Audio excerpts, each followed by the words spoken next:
last time. We added a lot. Okay, that's fine.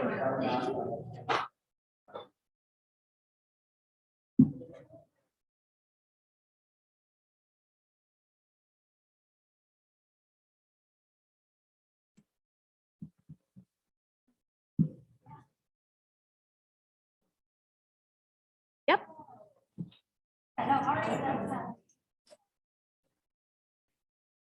The microphone right here. All right, we call to order session 3 of Meet and Confer on April 6th at 4:17 p.m.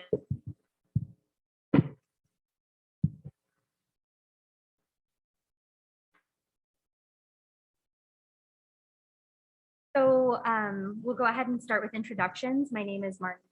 I am the PECTA Vice President, Meet and Confer Co-Chair, and most proudly a 3rd grade teacher at Emerson Elementary School. I am Diana Antone, Co-Chair on this Meet and Confer Team, PECTA, and I am a 7-8. I am April Pettit. I am a member at large of PECTA and a site rep, and I am the very proud Dunbar Dragon music director. I am the drama teacher at Herrera Elementary School and a CAB member.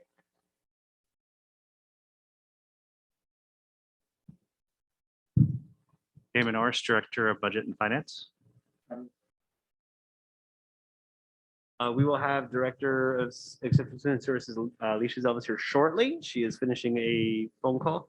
And then the principal, Gina Dragons, is over at Dunbar right now, Gina Millsaps. She's wrapping up a training that ended at 4:15, and so she'll be here shortly as well.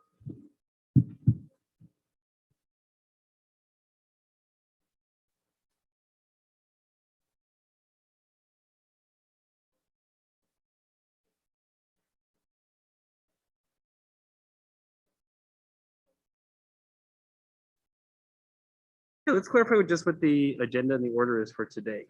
We said that we wanted to take some time to take a snapshot of the M&O budget. Mr. Mercer is here to do that today. And what order proposals do we want to do from there? As of right now, we have proposal 2.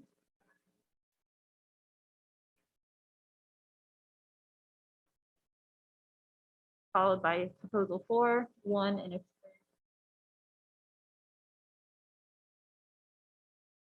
Yeah, that'll work. In terms of time, maybe if we just a time check at 5:15, we'd be able to figure out. Save 6 for the next one. Okay, well, I guess with that being said, we'll turn it over to Director Norris to talk to us about the M&O budget.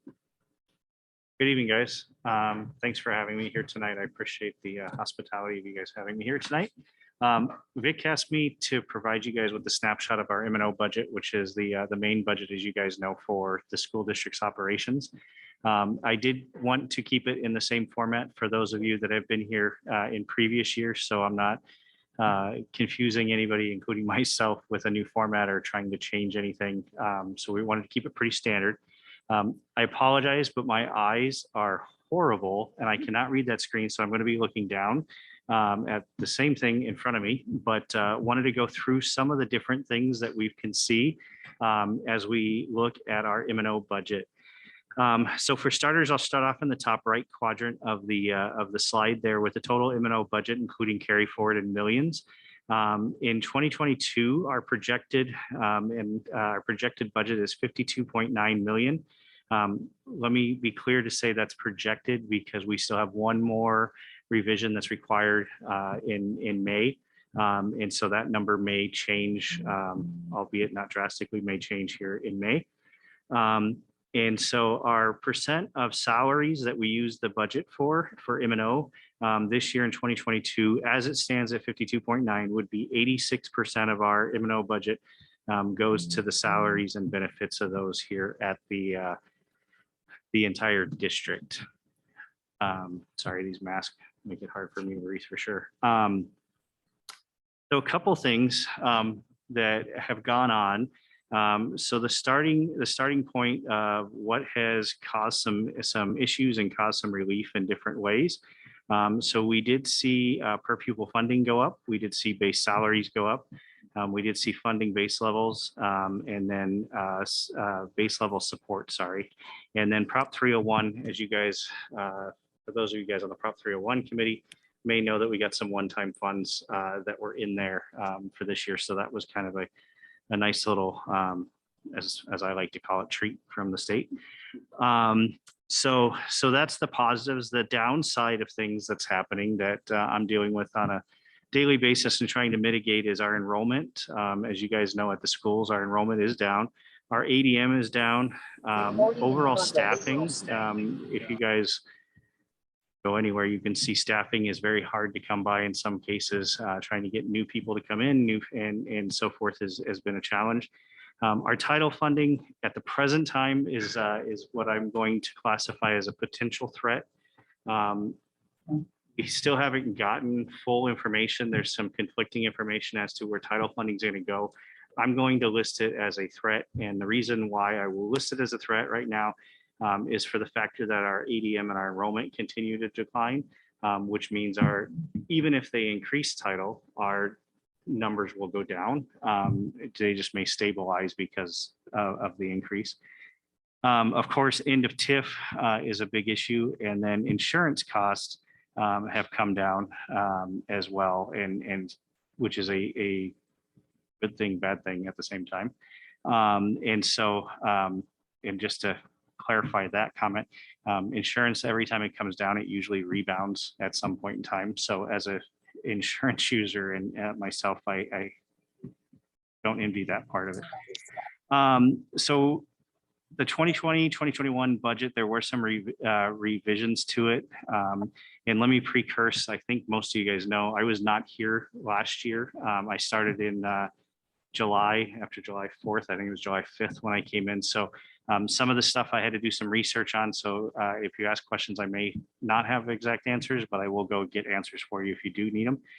So in 2020, we did a $2.1 million budget cut through performance-based budgeting. And that I do believe,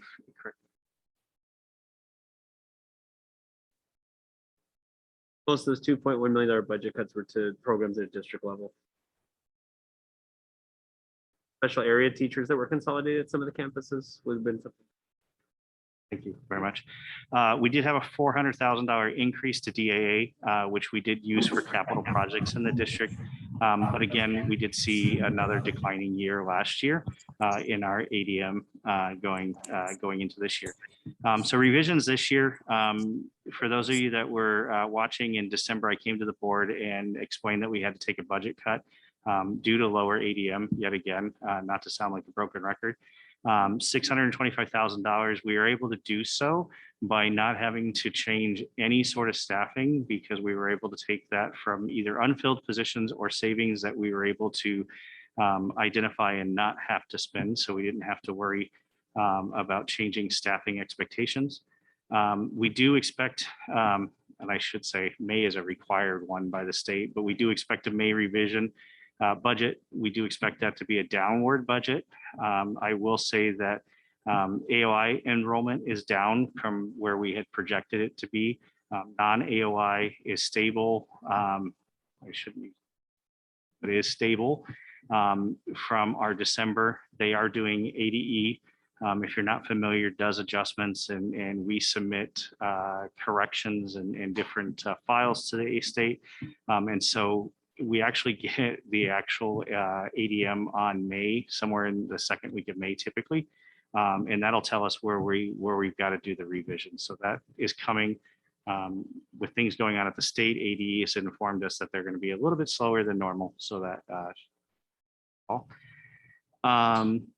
so what might be available for 2022, 2023 for additional expenditures contingent on the state budget? Very much want to understand that the state budget is completely up in the air right now. There are actually five proposals that are being discussed right now, none of which are necessarily great news for education finance. So everything that we talk about or everything that I say about next year or about this year is all contingent on what they do at the state capitol. I wish I could have some say to that, but unfortunately I don't.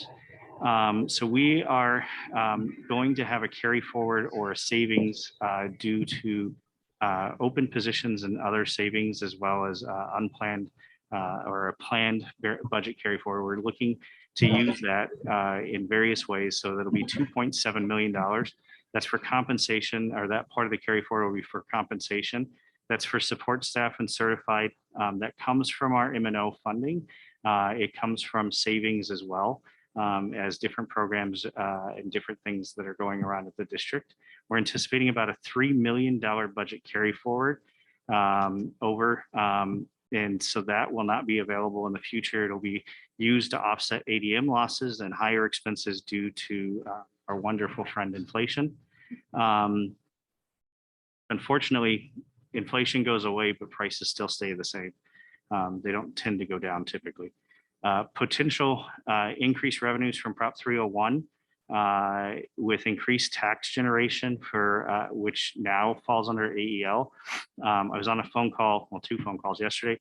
We're looking at an $800 million AEL overspend. So the AEL that just went away, what, 3 weeks ago?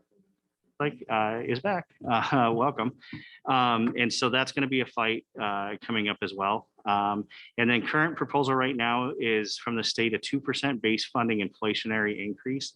There is a couple proposals that would allow us to do some interesting things. I'll put it that way. They have not stuck to a percentage yet of what they would do above and beyond that.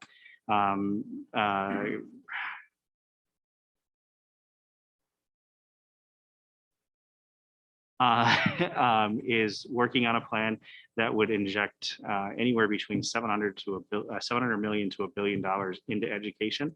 That would change the 2% base funding inflationary increase. That is what they expect it to change. Let me put it. And so this is kind of a snapshot of where we are with M&O. We are currently projecting on target for all the information that I just laid out here. This is accurate as of Friday evening, but looking at the numbers this morning, they still have not changed very much. Where we sit with our M&O pie, as I call it. So that I'll stop talking, which is hard for me.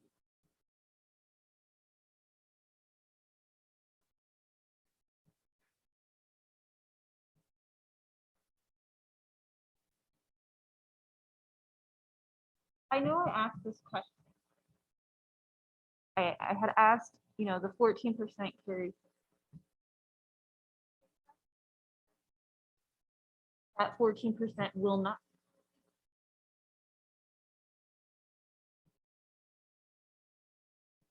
So the 14% that I think you're speaking of is carry forward from last year into this year. So, and let me explain that, because there was some confusion, and I talked to Jay, and I don't see him somewhere, but spoke to him a little bit about it. So the big carryover, and the reason why there was a big carryover, is for encumbrance. Encumbrance is a fancy finance term for committed money. So bills that we said we were going to pay, or purchases, or wait. So at the end of the year, when we did, or when the person in my role before me did the budget, they anticipated about a $4.5 million carry forward. When I got here, after all is said and done, encumbrance period is done, which lasts into the new year. We carried forward about that $9 million, which gets close to the 14% that you guys are talking. So I hope I'm talking the same numbers, because I asked and nobody pointed me to the right number, because we were always on the wrong communication lines. But so I was taking a guess. So what that it consists of, and I pulled numbers today, that consists of 2 primary things. And there's more that's in it, but there's 2 primary things. The first one is when we go to budget planning and cabinet and come up with a staffing plan. When that staffing plan is put in, it is put in saying we're going to hire 1,000 people for sake of sake, right? And throughout the year, we only manage to hire 800, right? Those 200 positions are in there, are what's called encumbered, because we have to hold that money, assuming that we're going to spend it in At the end of the year, what happens is that that number gets released and then goes into next year as carry forward to help supplement those costs carrying into the next year. Same thing goes for purchase orders, which in just purchase orders alone for new technology and one was technology, one was I'm blanking now that I think about it. Two of them were technology, which accounted for $3 million over that 4 million. Were for technology purchases such as computers, Chromebooks, all the technology that you guys have seen. So that money automatically gets freed up. And so our carry forward goes from 4 million to I have to report to the state that we're carrying forward that money because we truly are next year. The moment that I flip it into next year, Dr. Diaz here hits a button and commits all of our staff, right? And so it sucks all that money right back out of that pot and recommits it to staffing for, teachers, IEISs, principals, and all the other things that are out there, right? And district people and custodians. And then my procurement department has already been putting in what's called uncommitted pre-encumbered dollars into the system. They see the money is now there, they hit it, it encumbers, it takes that money. Our true roll in was actually a little bit less than what was reported. And that evaporates. On paper, when you look at it, I agree with you. It looks like we brought 14% in and we're doing something with it and it's not there. If you look at year after year after year and you stack them side by side and you start looking at the numbers, which is not easy to do because the forms always seem to change by the state, you start watching that evaporate and that's why. So we actually brought in about 3.9 to 4, just shy of 4 million into this year. So it wasn't the 14% that reported by state statute, unfortunately. Be that long-winded answer. Sorry.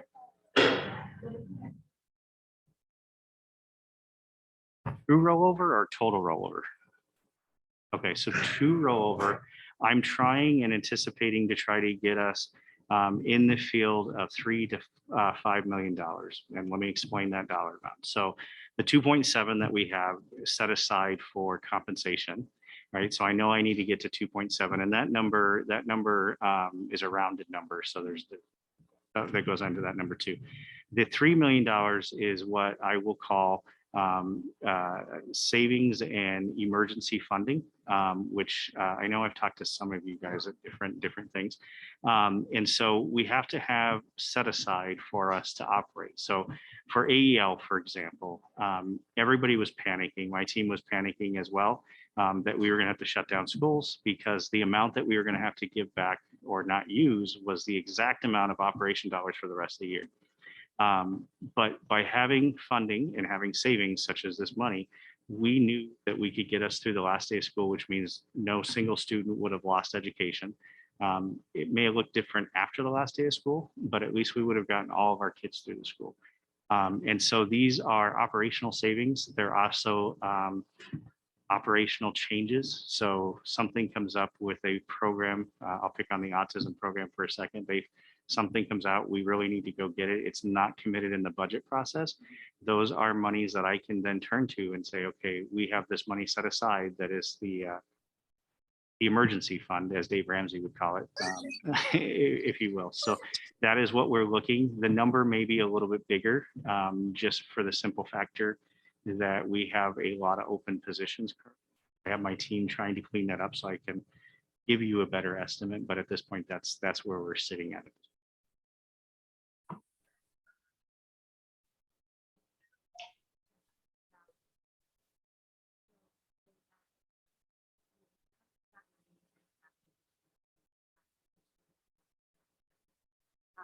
And then that money transferred. Isn't there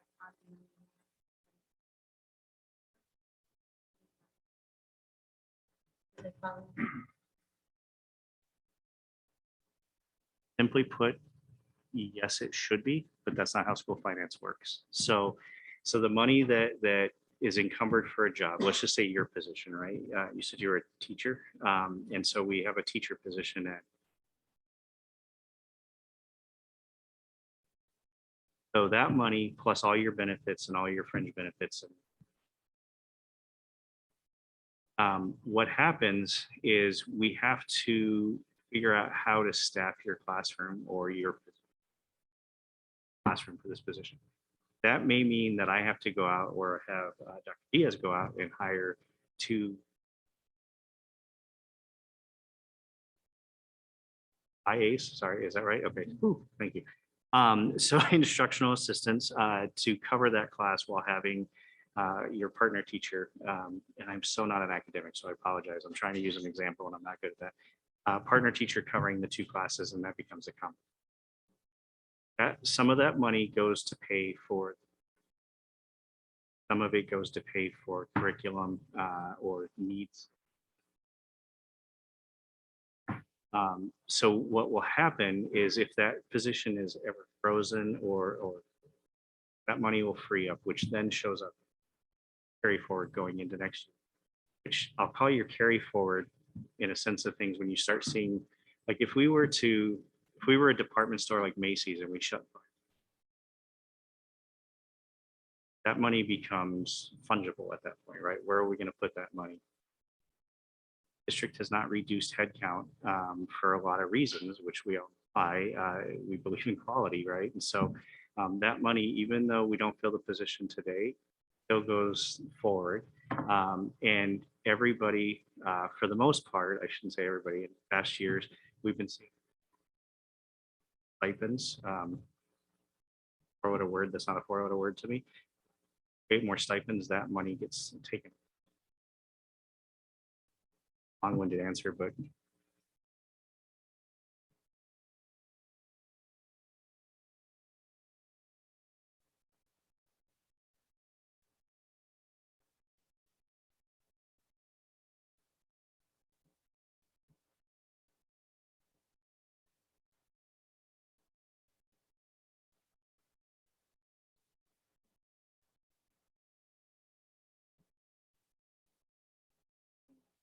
When a staff member resigns, what happens to their salaries, like the rest of their salary? the more answers that one, Okay. but we'll do a different scenario. So you quit on December, right? So you're, I don't have a second secretary just hanging out in the rafters, right? For funding rafters, I should say. And so I have to take the second half of your job, and I have to then tell Dr. Diaz, you have the second half of this position available. So that money, albeit not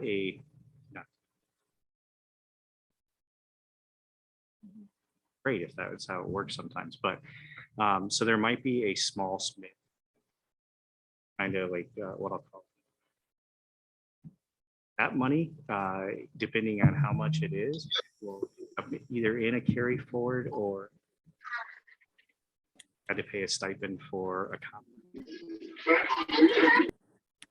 I know like the big bucket that a lot of the, I call it leakage out of that because we're committed to having that same role going forward.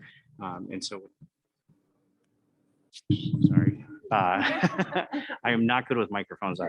And so there's that little bit of leakage there that comes out that usually at Phoenix Elementary, and I've been here since July, so I'm going to speak off of my experience, has been eaten up and some more by extra hour requests, by a different stipend, by some sort of extra duty pay or something in that general direction. And that's a pretty general label across the board, but that's typically where they're going and where it's going.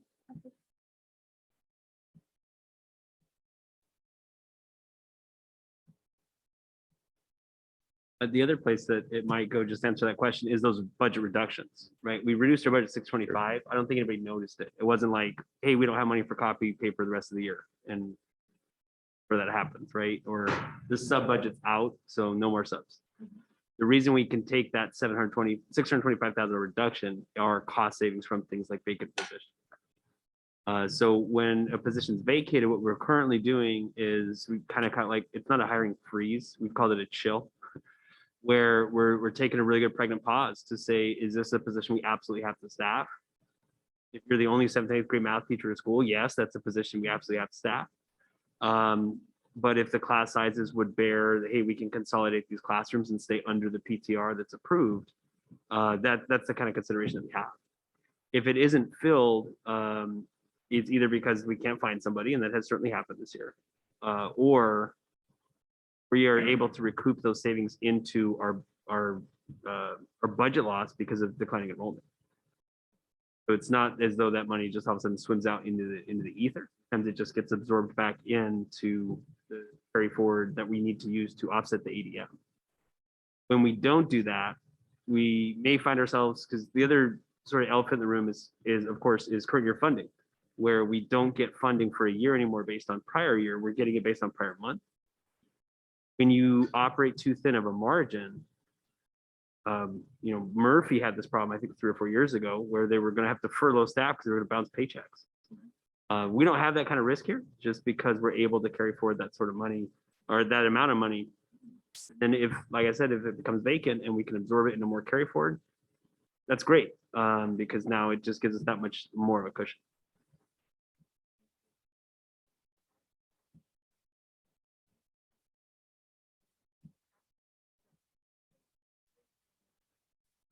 And foresee it occurring in.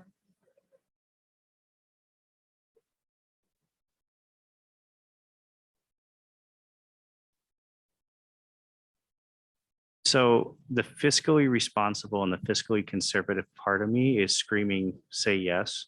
The logical answer for you guys not like pelting me with stuff today is saying no. And the reason why I go back and forth and I waffle on that answer is because we do have, as a district, we do have some reserves already built. And I'm a firm believer that we need to have fiscal responsibility that we can maintain. So if something happens with the AEL, whether it's the AEL or I don't know if you guys, how many of you guys remember this, but it was shared with me back in the early 2000s when they just cut off funding and they didn't have funds to pay teachers and pay staff.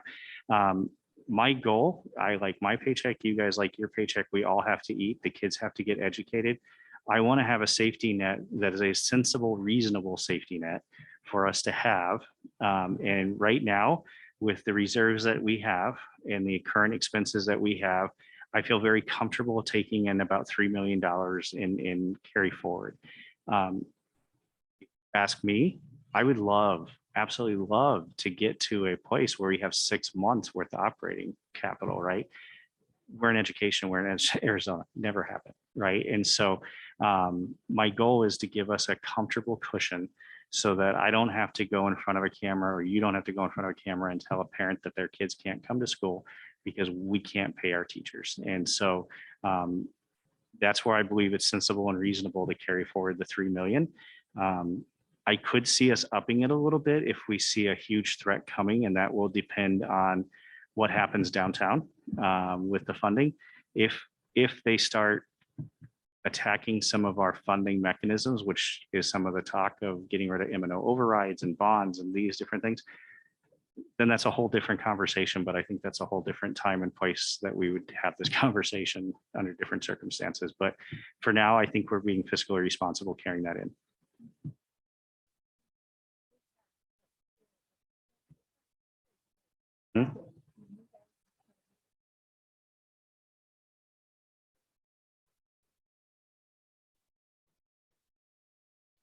So I'll say what I know, and then you may have another part of the answer. So we weren't resting when the AEL was happening. We were on the phones, we were talking to people, we were furnishing information, we were trying our best. It's a very difficult, slippery slope because we can't look like we're campaigning, at the same time. And so it's a very slippery slope for us to be on. With that said, I have been in contact with our organizations that do lobby for us, such as ASBO and other ASBA and every other acronym that's out there, talking to them about about the situation. ASBO is down at the Capitol every single day. Chuck Esigs, for example, I know I saw him in the background of a camera shot the other day. So they're there, they're lobbying for us and doing what they need to do for us. And we will continue to push for it. From my standpoint, you're right. It's not a what if, it's a when, right? And unless something happens, because even the 5 proposals out there don't solve the issue. And so either way they go, it's still going to be an issue and we're still going to fight for it. I don't know if you want to add. I think it's well said. I mean, it's that fine line of advocacy. I mean, the AEL just puts districts in such a no-win position. It really, if a budget and finance department says we carry forward enough to weather the storm of the AEL, well, we just justify the budget cut. But if we spend too much of it and the AEL happens, then we're going to. And so in the same sort of way, in the way in which the legislative cycle even happens, it often ties the hands of a district that can't do that sort of advocacy work. So you lean on your organizations, ASBO, ASBA, ASA, and so on and so forth. The good news, I think, for us as a district is we have fantastic relationships with our legislators. Helped us with our bonds and override campaigns, helped us with their 150th celebration, and so on. You know, they've definitely committed themselves to this fight, and becoming increasingly apparent it was not unintentional to make Prop 301 part of the AEL. As we're just understanding the nefariousness of the way in which they've constructed this, it's that much more frustrating. And we'll lean on those relationships even more. And I'll tack on to that real quick is the support that PECTA has and the support that, you know, we have a pretty darn good relationship. And so what PECTA did and all the other AEA organization as well helped not only what we were pushing forward and asking for people to do, but they need to hear not just from the administrators, but they need to hear from, you know, the parents and the teachers. And that, I don't want to use the proper terminology, but tugs on their heartstrings when a teacher says something versus the finance guy. Because I'm in a darned if I do, darned if I don't. If I tell them I can weather this, they're going to cut me. If I tell them I can't, I'm going to panic everybody. I'm going to shut down every single school. Then they have a lot of mad voters, you know, that are sitting behind them. So it's it's a fun fight that we're going to fight for probably the next couple of years, I see.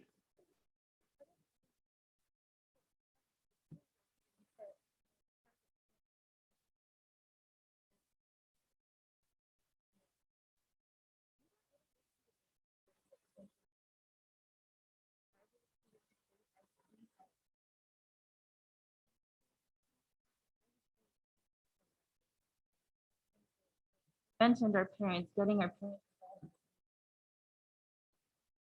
Life of me, I just lost her name. She, Dr.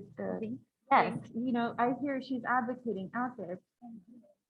Having our parents involved, she, you know, I heard she was on the phone talking to parents, getting them involved. I feel like back on the table.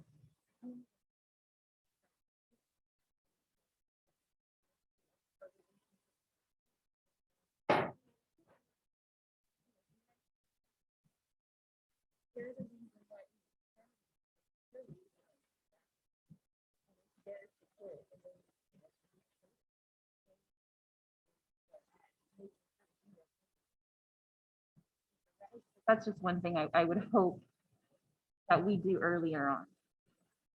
Yeah. So what I'll say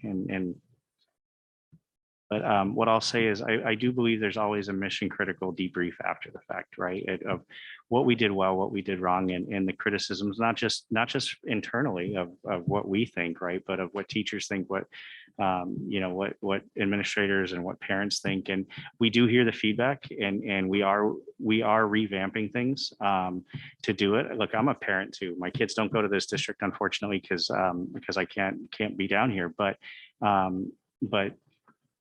just like everybody else in this room with kids in school, we were all going to get affected. And it helps that we have parents from other districts as well to see what's going on. I was reaching out to other districts. I know other administrators were reaching out to districts. ASBO and AEA were reaching out to us as well. So we will take the criticism for sure and put it to use and hopefully not or put it to a better use in the future to where it doesn't look that way in the future. I can tell you, rest assured, even though information wasn't going out to parents, I was on probably 6 to 7 hours worth of phone calls every single day with people. But to your point, if you don't see it, it's like a duck, right? And so we need to make sure that people can see the feet and not just the comp on top of the water. I just wanted to bring into the space because I think it bears stating that PECTA and AEA were at the Capitol, are at the Capitol, and will continue to be at the Capitol. And we do appreciate the fight that's going on the district end, but I wanted to make sure it was very, very clear that this fight is still very much happening for us and that we will continue to fight this fight to the best of our ability. Appreciated.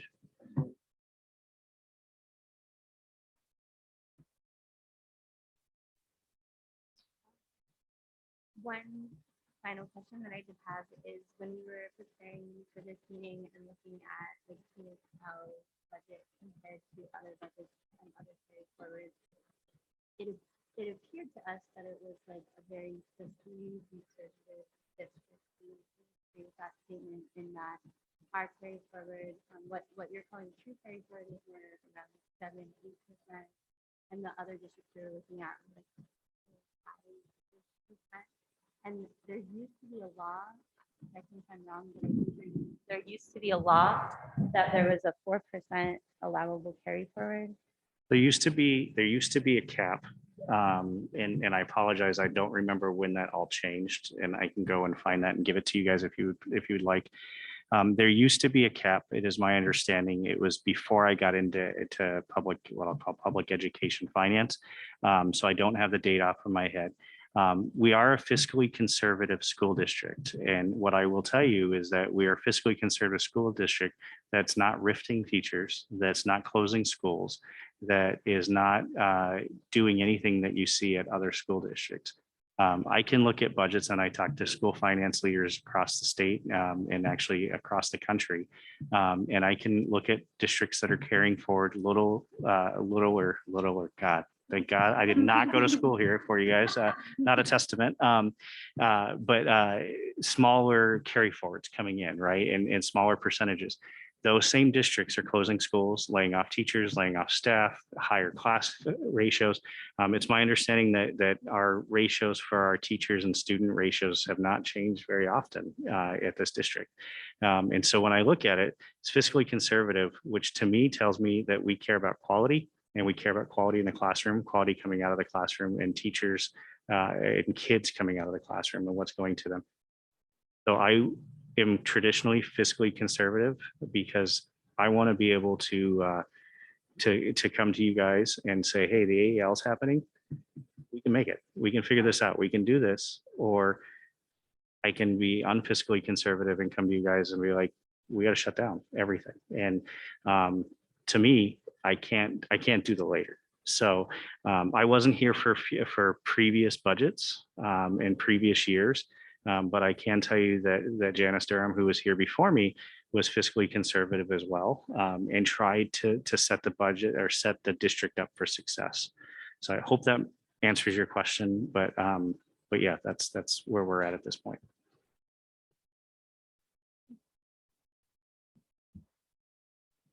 Thank you.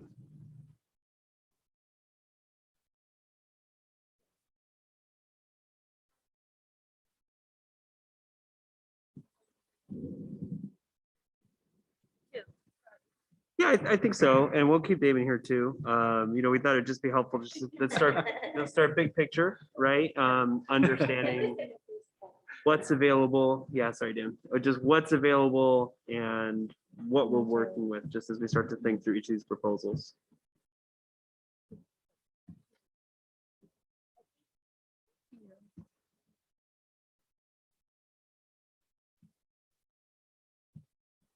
So if we start with proposal 2, trying to remember where we had left it, it was the.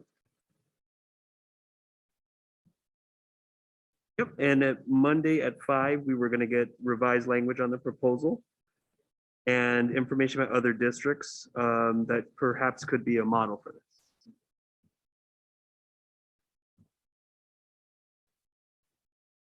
So I think that, yes, we did receive the revised proposal, but do we have data on other districts or model districts for this? I think we're confusing two different proposals. So we submitted the proposed language for the $3,000 ESSER retention stipend. Yes. Yes, but not which is for proposal 3. proposal 3. This is proposal to the completion of contract. Yeah, I'm looking at my notes just from the last meeting and just where we had left it. So the completion of contract proposal, do we have the revised language then for that proposal? So we have actually decided that don't want to go that route. We would like to request still that it would come through ESSER rather than going into another budget such as M&O. So we just wanted, I guess, to ask at the table if that isn't going to, if that's not possible. Just to make sure I understand then, it's then reverting back to the original proposal of a $3,000 payout for all certificate staff in the 2022 school year, being setting aside ESSER funds. Yes, So keeping the original proposal. yes. Okay, so in keeping the original proposal, I think I would go back then to administration's initial responses that are still remain constant. I did go back and look. Yes, that money is budgeted out of ESSER 3. That's my bad. I thought it was budgeted ESSER 2. The same, the rest of it still applies though, that if we were to propose a reconsideration of that budget to ADE, it would take a number of months, and Director Zelvis is, or Zelvis, sorry, Director Zeeb has again told me that she's not confident that that would pass. Direction. Diet Pepsi? Take with Yeah, are you fucking kidding me? No. I can't remember Pepsi. have Why is this language for the proposal, and we just strictly state PEC is proposing to collaborate with the Phoenix Elementary School District to commit to a completion of contract payout for the purpose of providing a one-time $3,000 payment to all certified staff at the end of the school year 2021-2022, prorated for educators contracted mid-year. So as you can see within our proposal, we don't strictly state where those funds are coming from, just identifying whether or not this would in all reality be possible. Yeah, I understand. Well, let me make sure I understand that. So the proposal now is changing again to not be exclusive to ESSER, but could be any funding source. Essentially, yes. Okay. Okay. Well, the two funding sources that would, it'd have to come from, given where we are in the year, would have to be either the M&O budget or ESSER. We know that ESSER is going to be a dead end. I think you're seeing here with the M&O budget. Already taking the $2.7 million into consideration for next year and a $3 million carry forward, I don't think that there would be. So I don't think this is a proposal we're going to find an agreement on. Okay, that in mind, we'd like to table this proposal and move on to our next proposal. So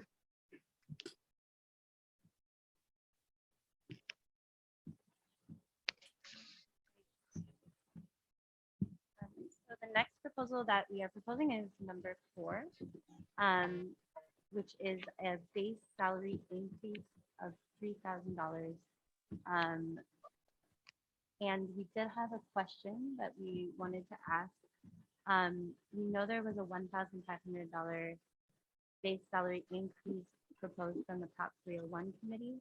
And we were wondering if that's the same $1,500 proposed to base salary increase from the district at the town hall, or are these the same, or are they two separate? Oh, that's a good question. And my apologies for the lack of clarity. Prop 301 is not proposing base salary changes. In the presentation we did, we just wanted to restate them because that would be in the revised compensation.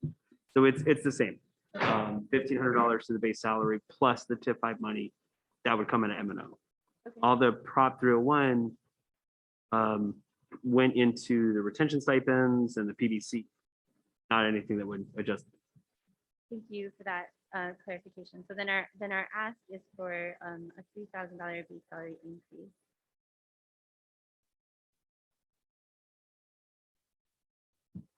So some of our rationale for this one is that in order to retain educational talent and combat the nationwide teacher shortage that we're facing, we feel it's in the interest of Phoenix Elementary School District to increase base salaries.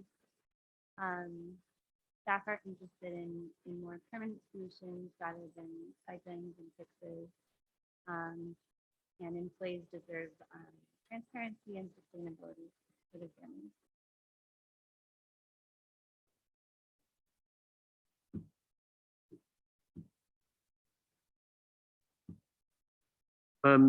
Yeah, I mean, I agree. This is one of those times in Meet and Confer where I think we are aligned on interests. We all want to see the base salaries raised. In many ways, I'm thinking about the recession cuts that happened at the state level, that we're still advocating for those to be filled. They've still left a mark on base salaries, not just for certified staff, but for all staff here in the district. So I think we're aligned on the interest. Where the lack of alignment is going to be is just in the option, where given what Damon has shared in terms of a $2.7 million available, the best way to cut that, we believe, would be the way the administration cut it, where it would be $1,500 for the certified staff, and then there would be other funds available for support staff. What we would be very committed to do is continue to collaborate in the budget process. A look at knowing that we don't know what's going to happen with state funding at this point. Bauer's great compromise that he has proposed would certainly be helpful. I think what we could do is we can commit ourselves to checking on this, so to speak. But I think at this time, $1,500 would be the level at which it would work.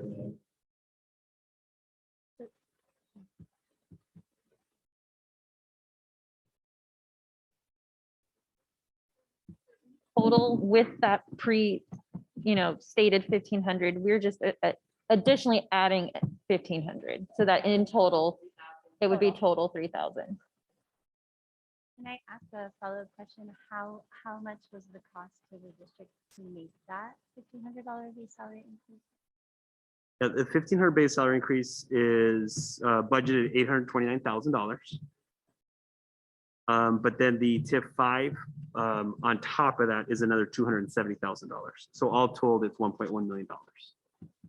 That being said, for some teachers, I think the highest end of TIF 5 money is in the neighborhood of $1,250.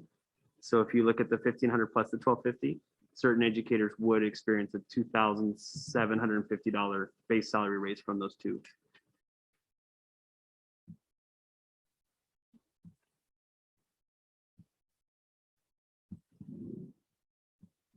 Correct me if I'm wrong.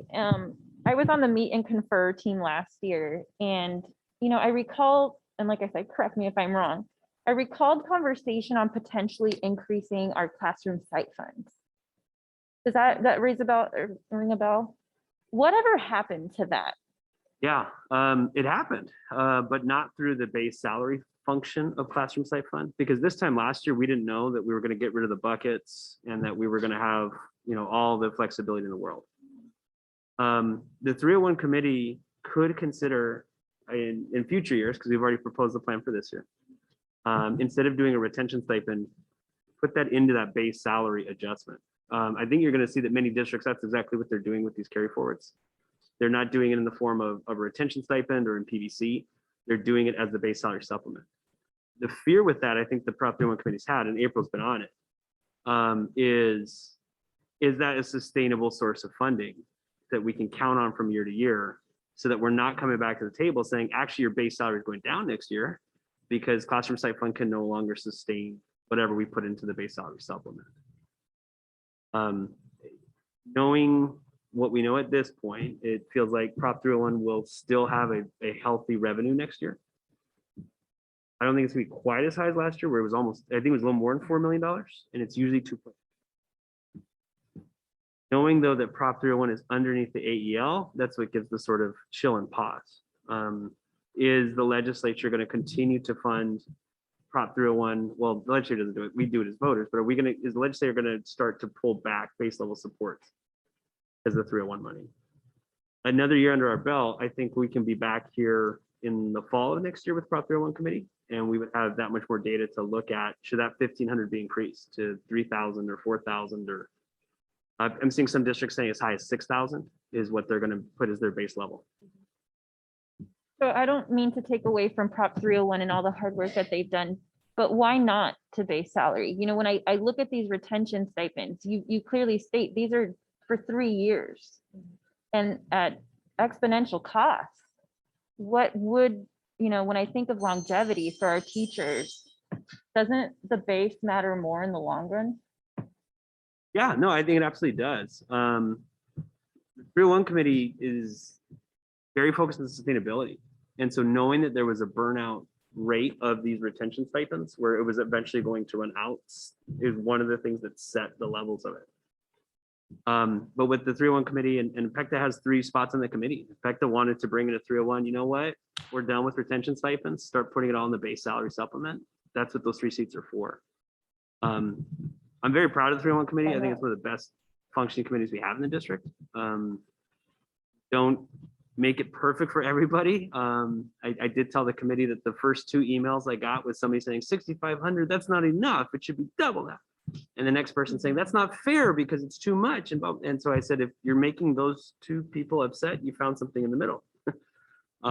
Yeah, we're never going to find 100%, I think, on it.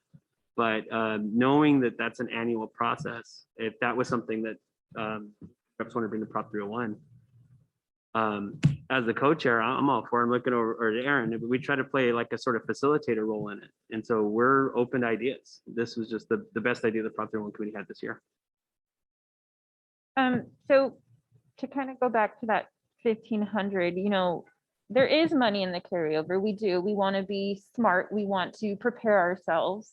Is there any way we can compromise to, let's just say, an additional 500? Let's raise it to 2,000. Are those numbers maybe more realistic? Right, in terms of So increasing be between, like, the 1,500 proposed and 1,500, what if we proposed it, what if we countered with 2,000? So just adding 500 from our side. We're fighting for 500. That's what I'm trying to say. if PECTA wanted to do it as a counter, what I can definitely promise is that Monday by 5 we'd have a response to the counter. Okay. We're clearly open to ideas, but we know what budget constraints we're operating within. So is that what PECTA wants to do? You're lowering the overall. I also want to bring into the room that it is 5:10-ish, 5:08. Do we want to continue forward or do we want to hold that 5:15 end time for this evening?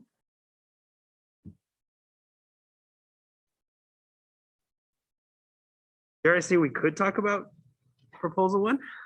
Because I think I'm ready. the time's sort of right for it. I think people are eager for it. And with the view on the M&O budget, I think it makes sense to do it. Sure. Excuse me. But I think we can also talk about proposal 6, because that's the one that we budgeted. So in terms of proposal 6, what makes that one so challenging again is just the budget picture. If money isn't there for a base salary increase, it's really not going to be there for what I think is what it was called. Excuse me. What I would like to do with proposal 6 is make that part of the compensation analysis. Our district lags other districts in terms of a benefit for PTO payouts. It has, for a number of years. Even the PTO pay that exists now is really an early retirement incentive. It's sort of that golden parachute. There have been other districts that have put together really appealing plans that would say at year 5, it's worth X%, at year 8, at year 10, at year 15. And I think we need to make a run at that. I think now that we've all gotten more used to Fair Wages Act and PTO or sick time as a protected right and the ability for sick time to morph into PTO, we're only going to see higher PTO carry balances. And that right now that PTO carry balance is an unbudgeted expense. And so going back to like, what do you need carry forward for? Well, if all those retirees happen to do it at the same time, sometimes those payout checks are in the $40,000 range. And so multiply that a few times and there's your budget revision that's going to get into the hundreds of thousands of dollars. So again, going back to interest, I think we definitely have mutual interest. I don't think it's something we can do now. Well, I know budgetarily it's something we can't do now.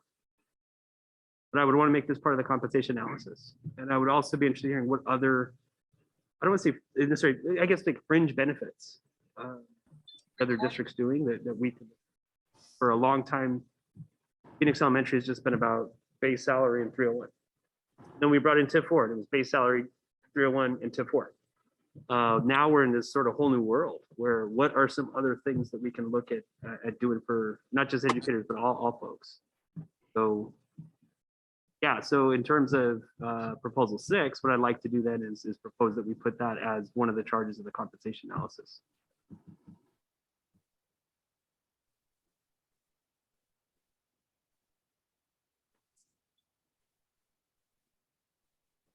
When is the compensation analysis taking place? And who's doing it? Great questions. So the compensation analysis has to go through an RFP process. What I would recommend is that PECTA have a seat at the RFP table, just like PECTA does with insurance RFPs. And so then that way we can make sure we're finding a partner that we can all mutually agree is going to act in the best interest of that RFP is still being drafted. It was already created and sent out. We were hoping to do a compensation analysis this past fall. The timeline that was placed on it, though, to have it ready for like this time of year, we didn't have any vendors who said they could do it. They all sort of pushed back and saying that's not enough time to do the type of work you're talking about. So we are now in the process of drafting the next RFP. The hope it would be that goes out sometime before either the end of the school year or early in the summer, so that person could be, or that group could be selected over the summer and start getting to work from there. That's my best understanding of it today. I would need to talk to Mr. Quintana just to make sure that that is the actual timeline. And so what I can definitely do is Monday by 5, have him have a response ready that would say this timeline for that analysis.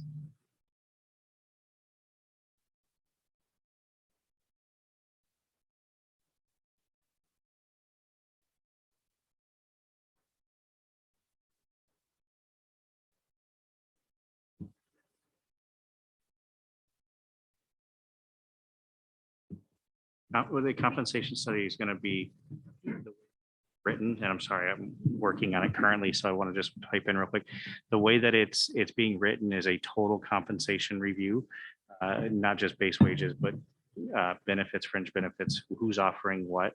And so part of it was waiting to see what PECTA was going to bring to us and meet and confer, and what stuff that we knew that we couldn't do, but we could put into it so we could go out to RFP for a full request and not go back and be like, oops, we wish we would have asked for this, or we wish we had asked for that.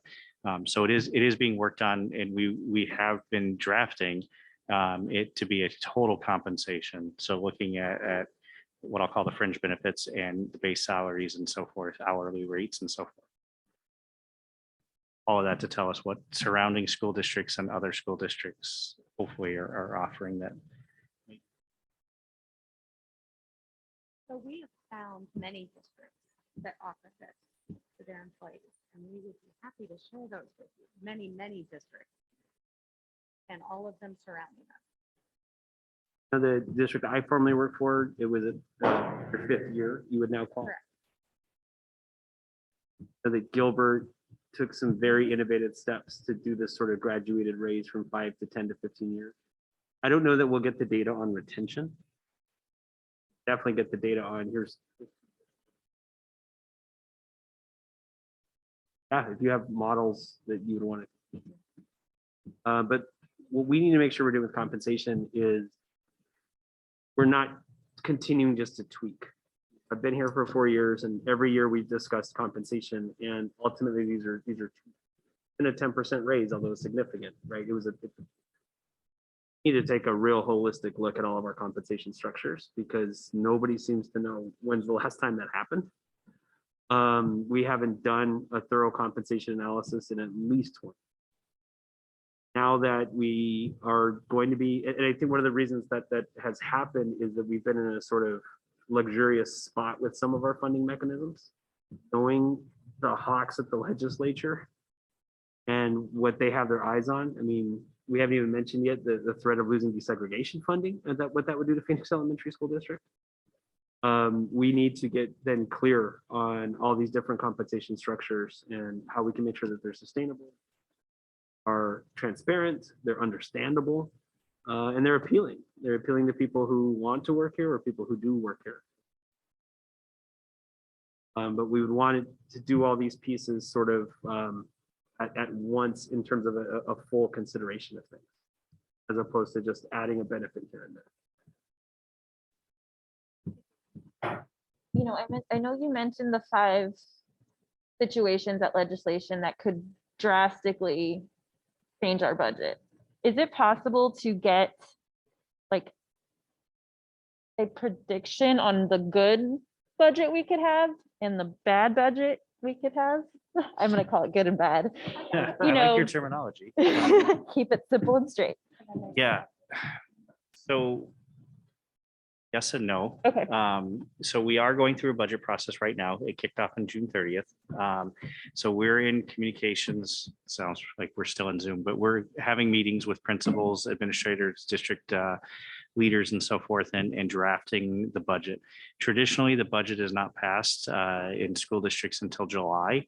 And so in the confines of this meeting, no, I can't give you necessarily because I don't have the time and the means to put together like 5, well, actually probably 25 different proposals really in the budget. But we as being finance are watching this on a daily basis. So as they talk about, well, we could get 5% increase to the budget instead of 2%, you know, then we start looking at rough penciling numbers and trying to figure out where we're going. The problem is right now, to be completely honest with you, they're throwing everything, including the kitchen sink, at the wall. And there's no real definition, even by expert standards, as to what are the winning horses right now. But as we continue down this path, I will keep Dr. Diaz informed. And if I get something differently, or we get something differently, then I will definitely communicate with you guys what I'm seeing. And if it's drastic one way or drastic the other way. I think in more, I would want to know what's the worst case scenario and what's the best case scenario. Like, I understand there's so many probabilities that go into Yeah. what this potentially could look like, but I think it would just be interesting, you know, if our focus as a united team is longevity, is sustainability. I think, you know, we have to really consider every piece and be open-minded to what that could potentially look like. And so I that's why, you know, I can give you kind of a rough idea of some Okay. of what they're talking about. So if you want to go worst case nuclear war type bad case scenario, we lose DSEG, we lose imminent overrides, we lose bonds, we lose our capital override. We are funded on current month ADM. We are not funded the same way for special education. And we start losing that. We lose out on property taxes. And are funded like charter schools, which in some cases, or some districts in like rural areas, it could work financially better for them, right? For us, the moment you talk about getting rid of DSEG, that's a huge hole to fill. Best case scenario that I've heard so far is that they adjust this inflationary, I'm pointing at it like you guys can see, sorry, yeah, the 2%. So that's the best case, is they adjust that. I've heard people literally throwing out everything from 2 to 2.5%, which is typical and what they've kind of said now, all the way as high as like 19%. Now, the person saying 19% is not ever going to get reelected again to office, but it's in the realm of 4 and 5%. But that all has to go with Mr. Boyer and the Great Reform, right? That's where you start seeing those numbers come into it. And so if the Great Reform happens, you know, me and my team have to go all the way back to the board and start all over and start looking at different things, because that changes the whole name of the game at that point. But then the question becomes too is, how long is that sustainable in the state? So the state right now, they're taking back, and I say this loosely, they're taking back transportation, right? So we're not going to go to our taxpayers all the time and ask them for an extra tax for them to fund our school buses. The state's going to do that. We've done that before, and we had an economic downturn and they shoved it right back onto us and the taxpayers. So the question is going to be is, on the good, how long is it sustainable? And then on the bad is, how long are we sustainable, right? And trying to figure that out. And so just like the AEL, my team is working hard to try to keep everything running, but then also contingency plan after contingency plan. And so as I start to see what I'll say, the writing on the wall where I think we're really going to go, and there's two options of how it's going to go. I'll be in communication with him and whether, hopefully it's during this process because but time-wise of it. So, but that's kind of the two extremes right now. Where I hope we land is in the middle, right? Because that's the safest at this point. But I hope we get to the top. I also say, just as you're sharing that, let me say this a lot, you can always predict future behavior based on past behavior. I'm proud that at each of the turns in the past 4 or 5 years in the budget, what you've seen from Phoenix Elementary is collaboration. So Red for Ed happens, 10% raises. Oh shoot, it's not actually 10%, not even close. That was like my first week on the job. Speak over me to confirm with the teacher said, here's option A, here's option B, go vote on it. They voted for the option that we got, which was the 10% across. We see that same sort of process happening in the opposite direction of, oh shoot, we got to cut $2 million from the budget. What are we gonna do? Performance-based budgeting. Have PECT at the table, have ESPA at the table. Part of the process that ranks orders, where are we gonna find those $2 million cuts? One time I feel like we didn't do that all that well was with ESSER, where, oh my gosh, we can get that much money out of ESSER and it could be that high. Well, what you did see for administration was, well, let's go big. Other districts are proposing $1,000 or $800. We're gonna do 3,000 because we've seen right now that Nogales Unified is gonna do 3,000. Teachers in Nogales get 3,000. Why can't teachers here?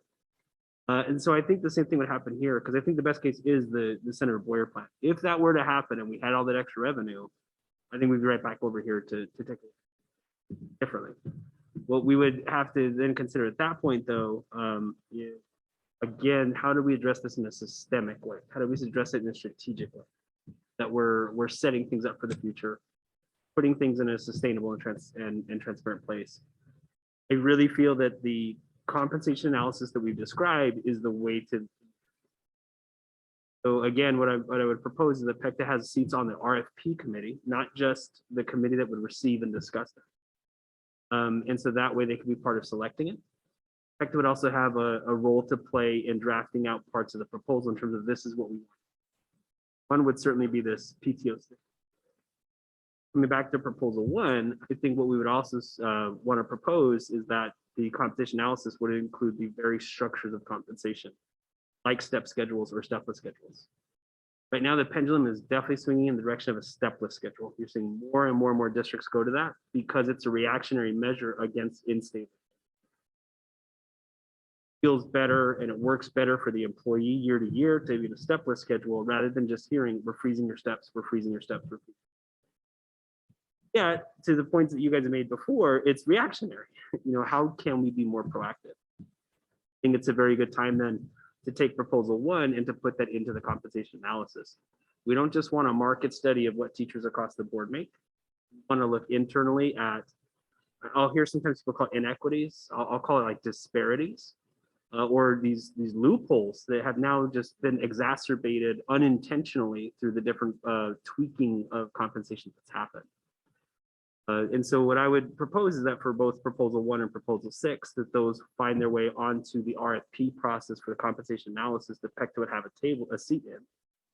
Becomes part of the compensation analysis. Still have to figure out, well, what are we going to do with the compensation analysis? PECTA would have a seat in that as well, whether that's going to a budget committee or whether that's going to place. Because the biggest fear with the compensation analysis is they're going to say, here's $10 million of problems. Finance person say we don't have $10 million. So now we're right back into rank ordering and doing those pieces. So in the administrative responses we originally sent, we said we wanted to hear some more about proposal 1 as well as proposal 6. I think we have general, again, agreement on the interest of proposal 6, but if we wanted in our next meeting then to hear more about proposal 1, and again, I don't think we are in a position to say we could put that into effect on July 1st, 2022. But we are in a position to put that into deep study and analysis through the compensation analysis.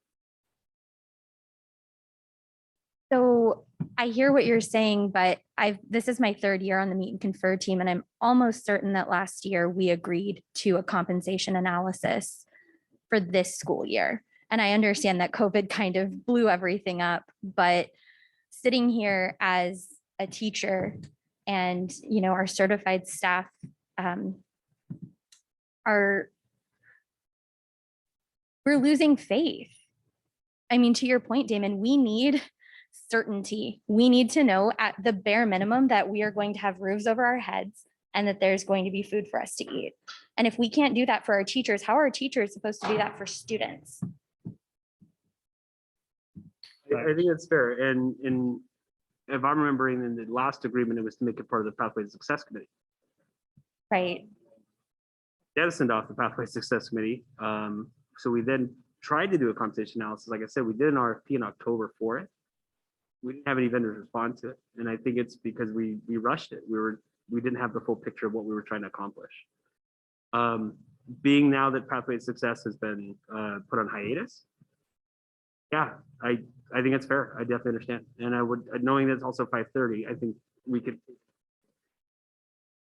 How do we rebuild that through this compensation process and through this analysis process? I wouldn't blame the lack of a compensation analysis on COVID. I think it's purely on timing and not understanding the full scope of everything we wanted to do. Got too kitchen sinky for Pathways to Success and then got way too kitchen sinky. Timeline was just way off relative to the ask.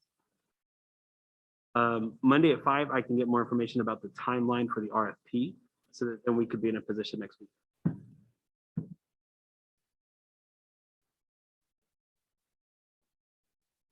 Yes, let's table it till next week. So you stated salaries, I'm saying it backwards, aren't I? Salary step schedules, that they're freezing them. I just out of curiosity, I would like, within how many years does that happen? Is this current? And is it surrounding districts? Because as far as I'm aware, Roosevelt just re-implemented it. And so, you know, yes, I understand that there's going to be freezes, but I want to know within what time. Has it been in the last year? Has it been in the last 5 years, 10 years? Is it surrounding districts? Are they districts that have declined enrollment? So I think that would be my follow-up question for you, because like, you know, Roosevelt, we just learned reinstated it. It seems like it was something that they needed. And we do have evidence of surrounding districts. They have them. And they seem to be working to some degree. And so I guess that would just be my follow-up question on that. I think in terms of data on freezes, the most I could do by Monday at 5 would be really anecdotal. Because what I would do is just go like ask HR leaders in other districts. And we'll just hear a whole bunch of anecdotes. But I think if you're saying that Roosevelt has reinstated it, if you could have more information about that, I think that'd be really helpful to see. What did that process look like? Where were they? Roosevelt was a district that did participate in the TIP 4 grant, but did not participate in the TIP 5 grant. And so I think it would be really interesting to see, what they've been doing. Also, something that I wanted to voice into the room about proposal 6 is that what you're proposing with the compensation study is something that might take a year, 2 years, 3 years. There are many folks that we know are leaving this year, and I feel like it would be in the interest of the district that those folks aren't taking as in Friday and in the interest of teachers who are working as a teacher who is affected. Because I would not blame my colleagues at all if they took every Friday off between now and the end of the year, because there is no incentive for them to show up to work. As teachers who have 600 hours of PTO. No, I definitely understand. And even if it was something, like, we're not saying that it has to be 100% payout of everything that we're asking for. And we understand that if Representative Bowers gets this injection, contingent on funding, blah, blah, blah, like whatever you need to add to it. But is there any way that there could even be a small gesture for these folks to say, like, we see the hard work that you're doing, we see that you're showing up for your kids, here's 5%, 2%, 3%. So Deer Valley offers 25% at 5 years of continuous employment, and for every 5 years after that, it increases by 25%. So by 20 years, you have 100% payout of your PTO. Cartwright just in 21-22 gave a 29% payout based on the employee's current salary or pay rate. And for employees that were hired after September 1st, 2005, they had another agreement in place for them. So So- those are just two examples. Yeah, send them. I mean, it's something we could take a look at. The good news is today we could actually run a budget on this because contracts were due yesterday. And so I could say these people have rejected, this is what their PTO is at. And this is what 100% would look like. I will say that it will likely have 3 numbers before the comma. It'll be in the hundreds of thousands of dollars. Yeah. And so, we can take a look at that. The other thing though, that I will get guidance on before Monday at 5. There is a provision in the gift of public funds that says once you have agreed to your contract, they cannot be altered during the benefits of the contract. Introduce that at this time of year for this contract may not be permissible. Let me get an answer on that before Monday at 5. I understand the concern that we might be talking about this for 3 years. We moved really fast on the sick leave bank. Coming out of here, we moved really fast on the PTRs coming out of here. So I have seen us move very quickly with the sorts of things like a PTO. Not as quickly with the step salary. I totally understand that, but the PTO does feel like something that's within our grasp to do sooner rather than later. I don't know, and I don't think we can do it before July 1, but I'll definitely take a look at it. Then if you have those models from other districts, Yes. yeah, please do send them. Absolutely. But we can agree that it would be nice to have that as a benefit for all employees. Oh, I think we could agree it's more than nice. It's the smart thing to do. It's the right thing to do. It's the logical thing to do. Especially when we have so many unfilled positions going into it. What a great benefit that Well, would be to offer future employees. The breaking news that I can offer, principals don't even know this yet, but we did roll up contract figures. 81% of certified staff accepted their contracts. And so we're excited about that. It's certainly not the 90 to 95% we've become accustomed to. But at 81%, it gives us a really solid footing going into next year.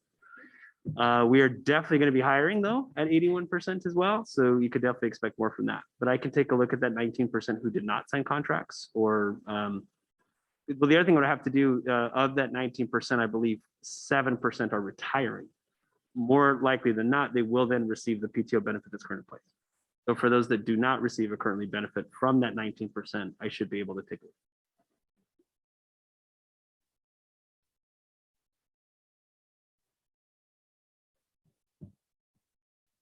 Yes, especially because I feel like we got like kind of sprinty there. And so I want to make sure that we got everything in here.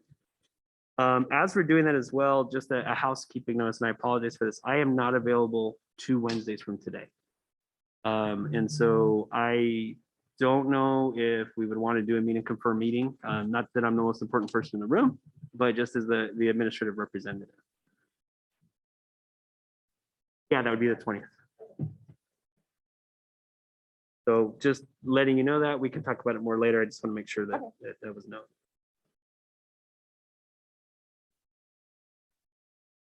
So as far as Mondays at 5, excuse me.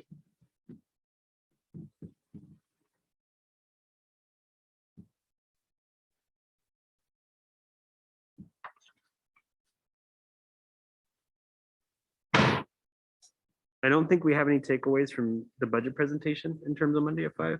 Can you confirm that?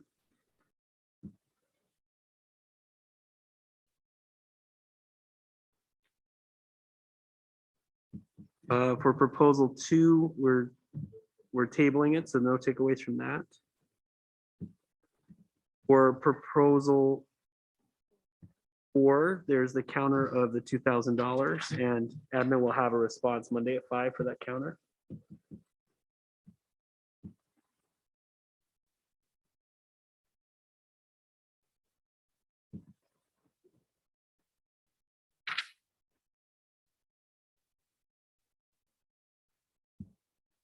For proposal 6, admin will have an update on the timeline for the RFP for the compensation analysis.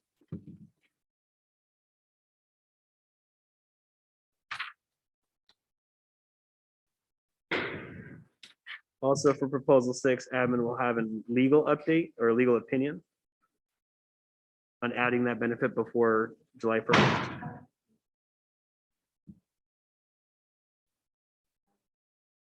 We were going to send models of other districts PTO. Yeah.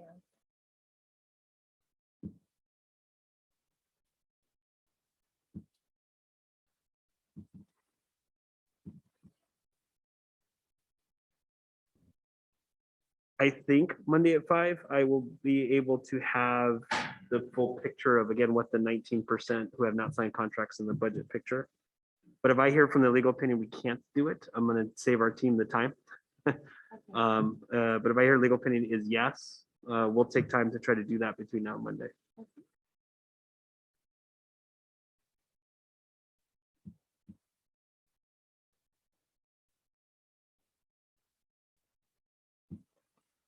And for proposal 1, any information you could share in terms of what you've seen in Roosevelt would be helpful. While the The RFP, longevity.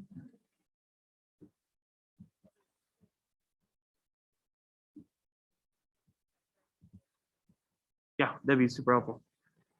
And then I think it's the same takeaway that we'll have for proposal 1 as well, the timeline on the RFP process for the compensation analysis.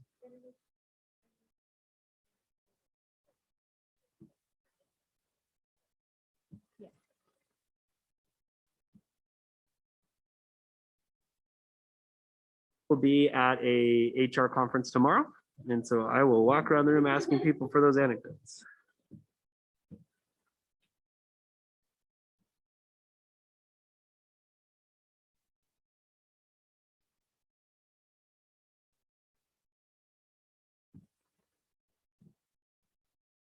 Else for the Monday at 5 deadline, or go to the order, or where we're at?